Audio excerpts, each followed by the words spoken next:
واپسی ہو رہی تھی جنگ صفین سے. کہاں سے واپسی ہے؟ جنگ صفین سے. ساتھ ہے مالک اشتر جو میرے مولا کے لشکر کے سالار ہے. گزر ہوا وادی نمل سے. کہاں سے گزر ہوا؟ وادی نمل سے. وہی وادی جس سے حضرت سلیمان نبی کا گزر ہوا تھا. لیکن علی کے گزرنے میں اور سلیمان کے گزرنے میں فرق تھا. جب سلیمان گزرے تو چونٹیوں کی سردار نے کہا کالت نملت ادخلوا مساکنکم. وہ جو ان کی سردار چونٹی تھی نا اس نے کہا بلوں میں گھس جاؤ. لیاتمنکم سلیمان و جنودہ. ایسے نہ ہو کہ سلیمان اور اس کا لشکر تمہیں روندتے ہوئے گزر جائے. سلیمان نبی آئے تھے. چونٹی نے کہا بلوں میں گھس جاؤ. ایسا نہ ہو یہ تمہاری موت کا سبب بن جائے. توجہ رہے میرے جملے پہ. اپنے بلوں میں گھس جاؤ. ایسا نہ ہو کہ جو آ رہا ہے وہ تمہاری موت کا سبب بن جائے. یہ ہوا تھا سلیمان کے آنے کے بعد. لیکن جب علی آئے چونٹی نے اعلان کر کے کہا بلوں سے باہر آ جاؤ. وہ آیا ہے جو زندگی کا سبب ہے.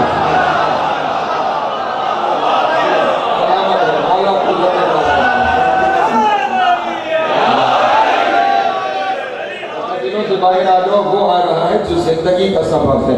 وہاں کہا تھا ایسا نہ ہو کہ موت کا سبب بن جائے. کیا کہہ رہی ہے؟ وہ آیا ہے جو زندگی کا سبب ہے. لیجیے ساری کی ساری چونٹیاں جب وادی نمل میں باہر آ گئی. آپ کو سنا ہوا واقعہ تفصیل میں نہیں جانا. یوں وادی نمل سیاہ ہونا شروع ہو گئی. چاروں جانب چونٹیاں ہی چونٹیاں. پوری وادی چونٹیوں سے سیاہ ہو گئی. ادھر وادی کا سیاہ ہو رہا تھا کہ جناب مالک اشرف نے کہا پاک ہے وہ ذات جو ان کی تعداد جانتی ہے.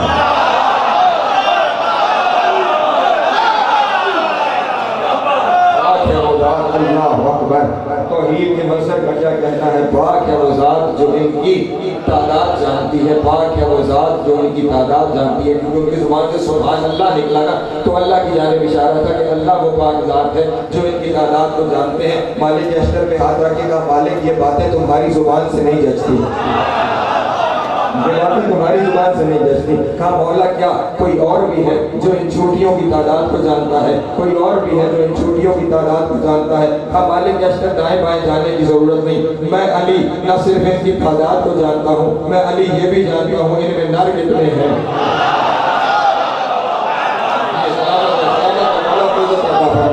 میں علی یہ بھی جانتا ہوں ان میں مادہ کتنے ہیں. میں یہ بھی جانتا ہوں ان میں نر کتنے ہیں. میں نے کہا جو ارادہ کرے اور ہو جائے وہی صادق ہوتا ہے. کہا میں یہ بھی جانتا ہوں ان میں نر کتنے ہیں ان میں مادہ کتنے ہیں. ادھر علی کی زبان سے یہ جملہ نکلا. ادھر وادی نمل میں پھر ہلچل مچی. آدھی چونٹیاں ایک طرف جانے لگی. آدھی چونٹیاں ایک طرف جانے لگی. آدھی دائیں جانب جانے لگی. آدھی بائیں جانب جانے لگی. آدھی اس طرف چلی. آدھی اس طرف کو چلی. مالک اشرف نے کہا مولا یہ ہلچل کیسی ہے؟ آدھی ادھر جا رہی ہے آدھی ادھر جا رہی ہے. آدھی دائیں جا رہی ہیں آدھی بائیں جا رہی ہیں. مولا یہ معاملہ کیا ہے؟ مولا نے کہا ابھی میں نے نہیں کہا تھا میں جانتا ہوں نر کتنے ہیں اور مادہ کتنے ہیں. یہ ثبوت کے طور پہ نر ایک طرف جا رہے ہیں مادہ دوسری. اللہ سلامت ہے.